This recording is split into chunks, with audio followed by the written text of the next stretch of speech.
to another episode of Raven Conversations. I'm Joe Seamandel, State Public Affairs Officer for the Washington National Guard. And today we have Andy Collins with us. I will let him kind of go further into his introduction, but Andy is one of our citizen soldiers here in the Washington National Guard. Andy, how you doing? Joe, good to be with you. For everybody that's watching, I'll let you kind of go through if you want to first introduce yourself and what you do in the Guard. So I am a member of the National Guard. I'm a lieutenant colonel and am fortunate to be the battalion commander of 1st of the 168 General Support Aviation Battalion. So that's my primary duty on the Guard sides. And then you're catching me in uniform on the civilian side today. I am a battalion chief with the Seattle Fire Department, currently stationed in the northwest part of the city up near Ballard. So, and I've been doing both of those. They've actually kind of run simultaneous, roughly 17, 18 years on both fronts. Oh, nice. So both careers about the same time frame. It is, sounds like. yeah, and they've kind of complemented each other. So I've been fortunate. Yeah. So how have you found like your civilian career and your Guard career, how they complement each other? So it's, I would say the fact that the military is clearly the military, but the fire department is what we refer to as paramilitary. There's some natural rank and structure and organizational similarities. So it's easier, well, not easier, but it's familiar to operate in both of those environments. It also, I think, just looking at how the Guard has prepared me for my civilian career, the National Guard gives you a tremendous opportunity for responsibility and leadership, even at a young rank and young in age. And so I felt like I have been able to bring that skill set and that experience base from the National Guard, even as a lieutenant, as a captain, as a company commander, over to the fire department, where you are leading small groups at squad level and company level, and now battalion level. And it just applies. I mean, you're thinking about they're both people business, and how do you take care of your people and resources, strategies, tactics. Just that mentality has been helpful. And then conversely, the fire department, I think, has helped me with primarily our state disaster response DISCA type of mission in the National Guard. There are relationships I've been able to draw upon from the emergency response fields, even at the state, to just knowing them in one capacity still lays the groundwork for when you call them wearing the National Guard uniform. So that's been helpful. We can think back to our OSO response to the mudslides a few years ago. That was a place where I was able to leverage both positions and relationships to help get resources and just make sure that the Guard was laid into that operation, and the fire department also worked with our air assets there on the ground. So I just found that they've been able to naturally kind of weave together, and I feel fortunate.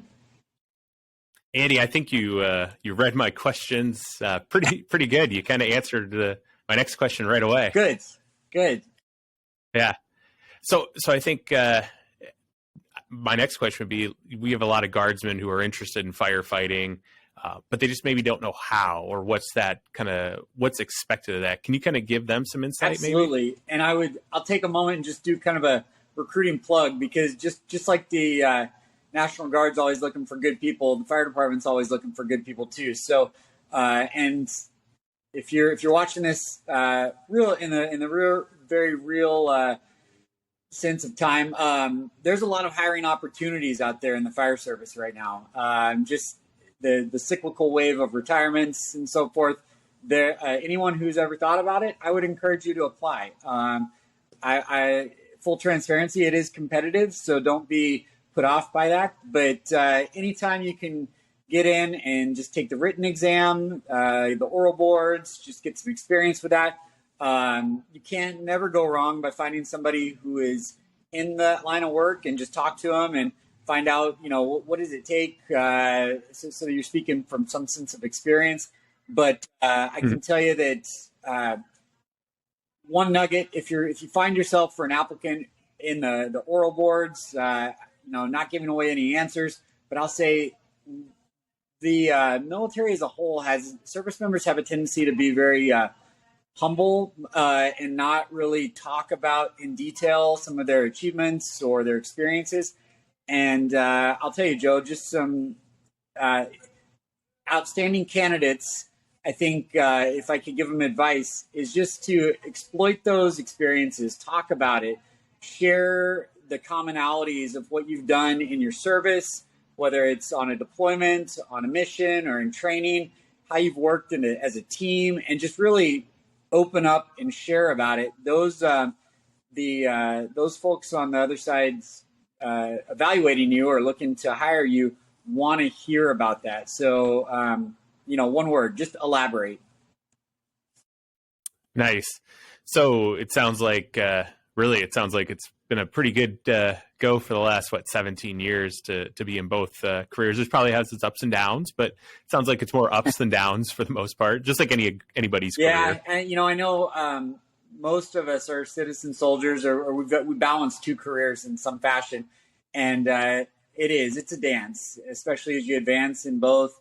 Sometimes I find myself needing to throttle up on the guard side for a high op tempo type of position or an exercise, but then there are times where I've got to throttle back a little bit and put more energy into my civilian career.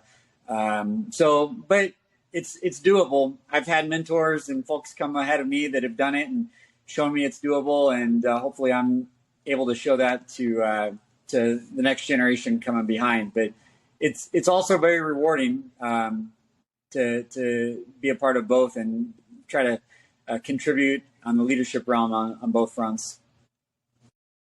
So Andy, I think I would get yelled at if I don't ask this question. My wife watches Station 19. I think you probably have heard of it. How real is it compared to being a normal Seattle firefighter? Oh man, Joe, I would say it's far from reality, but good for TV. That the filming of it actually took place at our Fire Station 20, just literally right down the street from where I am right now. So I mean, in that sense, yeah, you got to see the actual environment. But for anybody that's ever gone into a fire, there is low to zero visibility. So it doesn't bode well for Hollywood when the cameras can't see anything or anything. But yeah, it's entertaining. So. Yeah. Well, hey, Andy, I appreciate it. I appreciate what you do full time. My best friend has been a firefighter for 26 years. Definitely have heard stories from him. I appreciate everything you and your team does to keep people in Seattle safe. And truly, it's a job that I think you guys always deserve a thank you. Thank you, Joe. And thanks for putting this on. It's good to promote the kind of the citizen soldier and show people that it's doable. So thanks for having me. Yeah, too easy. Thanks. Awesome.